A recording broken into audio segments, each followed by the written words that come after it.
2 and 8. Okay. All right. Shia, welcome to Dallas. Thank you. First time I've been here. All right. Well, Yeah. it's my first. There's a first for me, too. Well, here we are. First time I've ever talked to a Shia. I know, there's not many of us. It's a dying breed.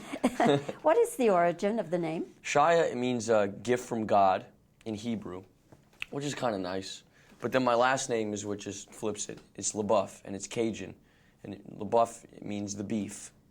So the name means thank God for beef. They kind of screwed me a little bit. Well, anyway, it's a wonderful name, and it's Thank a very you. good professional name. Right? The LaBeouf I knew was French. Yeah. Didn't know it was Cajun, but I knew Yeah. it was French. Mine's spelled wrong, though. That's probably what makes it Cajun. Oh, Is okay. that it's spelled wrong. How should it be spelled? It should be spelled L-E-B-E-O-U-F. You know, as a matter of fact, when I first wrote it, that's how I wrote it. That's right. Yeah. But mine's L-A. Yeah. Which is, the French Ebonics is what it is the Cajun. Well, anyway, we got the name all got it. squared There we away. go. Let's talk about this character you play, who was a real person. Yeah. Francis, we met, and wonderful, turned out to be this wonderful golfer. Changed the whole game of golf, actually. Yeah. But we don't want to get too carried away with the golf aspect because there's so much more. How do you see the movie? How do you see the character? Well, Francis was also, at that time, Francis was such a big, entity in sports, period, not just in golf. Golf was really a rich man's hobby in 1913. It was an elitist game. The regular man, the everyman, wasn't allowed to play it. And there was a huge disparity between rich and poor, where much like racism, people just hated people because of their class.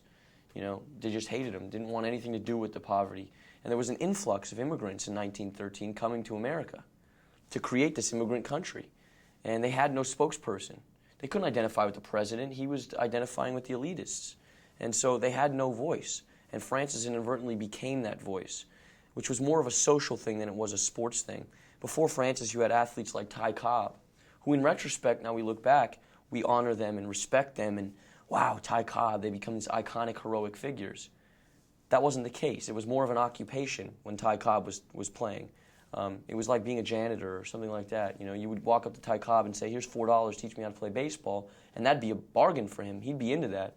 They were never looked at like these Babe Ruths of the world, Francis was the first Jackie Robinson ever. He was the first Tiger Woods, a person who came into a sport and changed the way the sport was received and perceived and looked at and played. And he was so young. And people like Babe Ruth and Ty Cobb, they were supposed to win. Francis was never supposed to win. One David against two Goliaths. He's playing, Harry Vardon, 6-time British Open champion, Ted Ray, 3-time British Open champion. He had never been on a stage like this. It would be like watching, Josh Flitter, the kid who plays Eddie, get in a boxing ring with Mike Tyson. It was insane. I don't know. He could take Mike Tyson. Maybe he's pretty tough.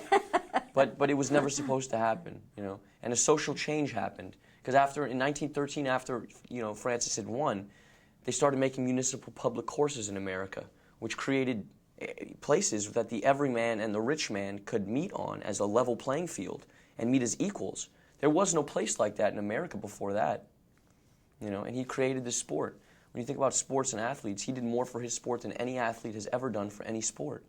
Now, I take it you were not a golfer. No. All right.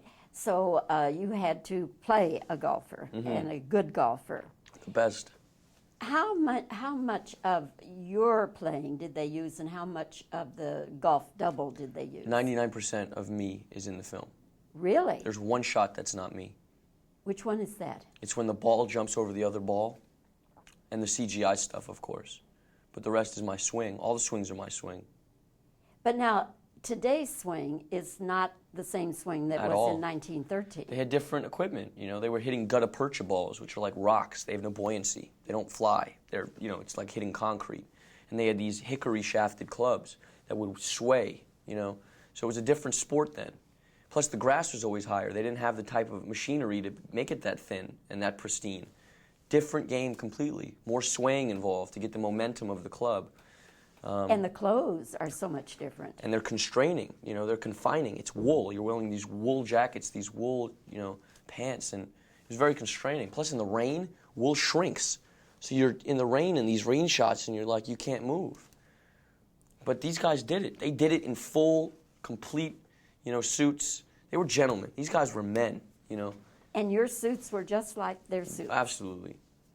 So you had to be all... Yeah, we had a vest strange. on, a shirt under the vest, a shirt on top of the shirt, a shirt on top of the vest, a jacket on top of it. It was like we were walking around like snowmen. It was crazy, What kind of weather was it? We got, we were in Montreal in the summer. Hot? Hot. It was actually the fall. Yeah, it was pretty hot, very hot. We had rain occasionally, It all worked out, though. We got our shots, so. Compared with Holes, and people remember you so well from Holes, Yeah. how stressful was this movie compared with Holes? Well, for me, it's sort of a transitional moment. That Holes was transitional also. It was TV to film, which was a big transition in my career. This is a different transition altogether. Few people get here, and when they do, they don't execute. The child actor turning into an adult actor. That's another transition, a big transition for me, And I don't want to go about it the way of these movies with no substance or no weight, no meat, no meaning. This is a timeless film we made, where in 30 years it'll still be just as touching. There's no fads in the film that dissipate. There's no cool clothes that aren't going to be cool in 30 years. There's no, everything was simpler then. The way you courted a woman, the way you respected another man, the way you held your own, your presence. Everything was different.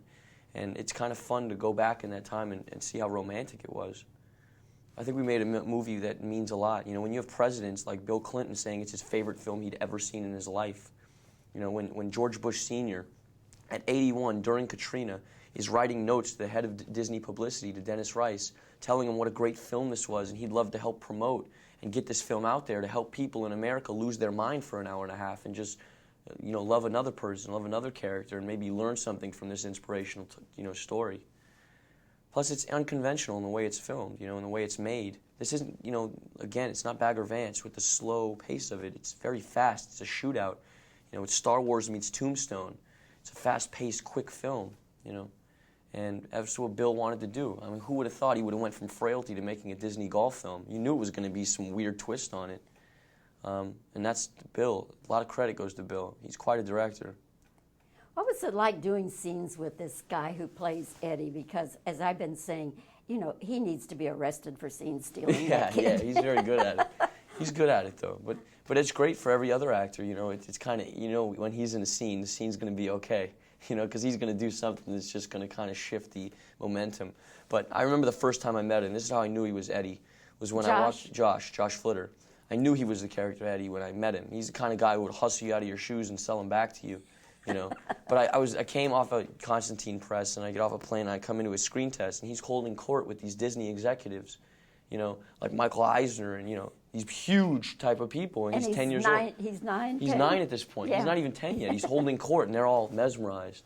And I come up to him, I say, how can you speak this way? How are you so articulate?